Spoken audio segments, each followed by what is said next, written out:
আসসালামাইকুম, কেমন আছেন আপনারা সবাই? আলহামদুলিল্লাহ আমরা ভালো আছি। আজকে চলে আসলাম নতুন আরেকটি ভিডিও নিয়ে।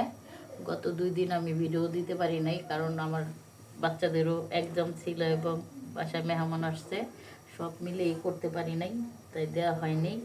2 দিন গ্যাপ গেল। তো যাই হোক, পরীক্ষার মধ্যে হয়তো একটু একটু গ্যাপ যেতে পারে। আজকে আমরা বানাবো ভাপাকুলি, মানে আমরা যেভাবে বাসায় ভাপাকুলি বানাই ওভাবে বানাবো। তাই ভাবলাম যে 2 দিন ধরে ভিডিও দেওয়া হয় না, তা আজকে একটু ভাপাকুলি রেসিপিটা দিয়ে দিই। তো বাচ্চাদের বিকেল সন্ধ্যার নাস্তা হিসাবে বানাইতে আসছি, তো ওইটাই ভিডিও করে আজকে আমরা আপলোড করব। তো যাই হোক, পানি বসিয়ে দিলাম। আটাগুলো আগে সিদ্ধ করে নেব, তাই চালের গুঁড়াগুলো, তাই আমি পানি বসিয়ে দিয়েছি। পানিটা বলক আসলে আমি চালের গুঁড়োগুলো দিয়ে দিব। তো সিদ্ধ হতে থাক, দেখি। এখন আমি লবণ দিয়ে দিয়েছি। এখন আমি চালের গুঁড়াটা দিয়ে দিব, একটা বাটিটা মেপে দিব। তাই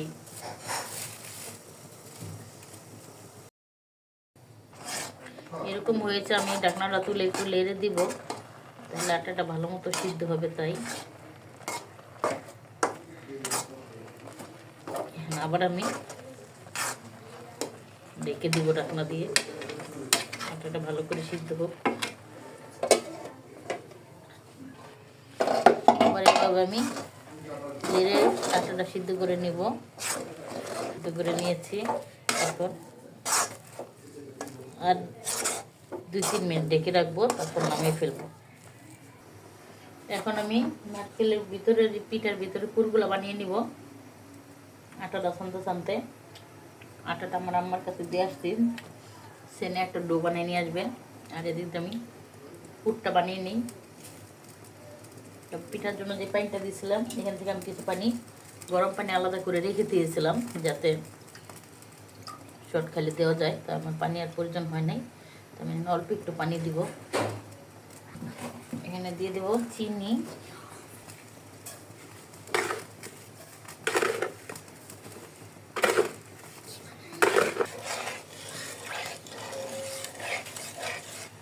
আর এই পর্যায়ে কিছু খেজুরের গুড় দিয়ে দিব। খেজুরের গুড়গুলো অনেক ভালো, এটা দিব জাস্ট আমি কালারের জন্য।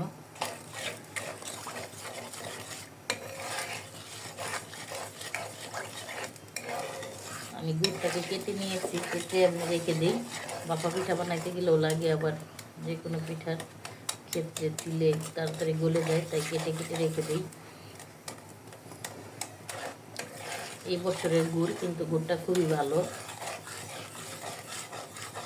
আমি আরও পিঠা বানিয়েছি, ভাপা পিঠা, পাটিসাপটা পিঠা, এটার মধ্যে ব্যবহার করেছি গুড়টা। ফার্স্ট আমি শিরা করে নিয়েছি। এখন আমি নারকেলগুলো দিয়ে দিব।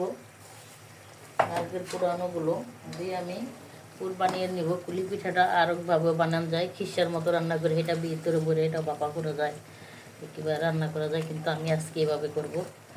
এটাই আমার কাছে বেশি মজা লাগে, কুলি পিঠা। মানে রান্না কুলি হোক আর এই যে ভাপা কুলি হোক, এই নারকেলের, শুধু নারকেলের পুরটা দিতে আমার ভালো লাগে। কুলি পিঠাটা তো অনেক রকম রান্না করা যায়, যে যেভাবে রান্না করে বানিয়ে খাই। পুরটা হয়ে গিয়েছে, এখন আমি নামিয়ে নিব। আর এদিকে রুটি বেলে একটা মুখার সাথে কেটে নিব, তারপর পিঠাগুলো বানাবো। যাই হোক, এদিক দিয়ে আমি এটা করতে থাকি, আর ওদিক দিয়ে আমার রুটিটা বেলে দিবে আম্মা, বেলে মুখাটা কেটে দিবে, আর আমি পিঠাগুলো ভেঙে নিব, তাহলে হয়ে যাবে। এখন আমি আর শুকাবো না, একটু ভিজা ভিজা ভাবটা রাখবো, যাতে ভাপ দিলে এমন ভিজা ভিজা ভাব হয়। এখন আমি চুলাটা নিভিয়ে দেবো।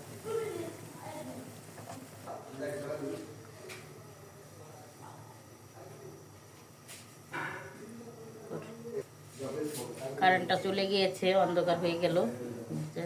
এখন আমি একটা পাতিল বসিয়ে দিয়েছি। আমার পানিটা ফুটে গেলে আমি প্লাস্টিকের চালনাটা দিয়ে দিব, তারপর পিঠাগুলো এটাতে দিয়ে ডাকনাটা দেখে ভাপ দিয়ে নিব।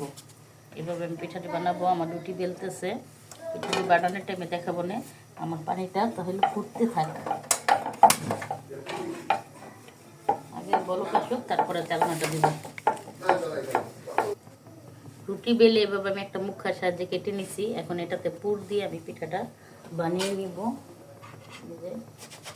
পুরগুলো এভাবে ভরে ভরে, পুরটা আমি কিন্তু রসালো রেখেছি, পিঠাটা খাওয়ার টাইমে এমন রসালো রসালো থাকবে।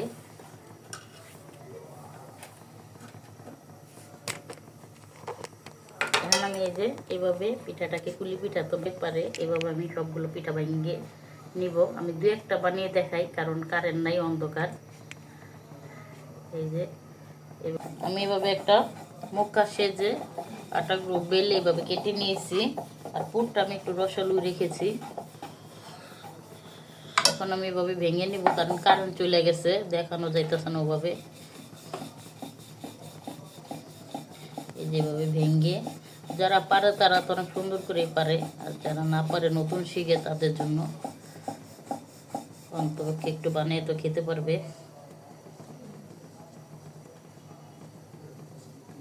তো আমি পিঠাগুলো ভেঙে নিব।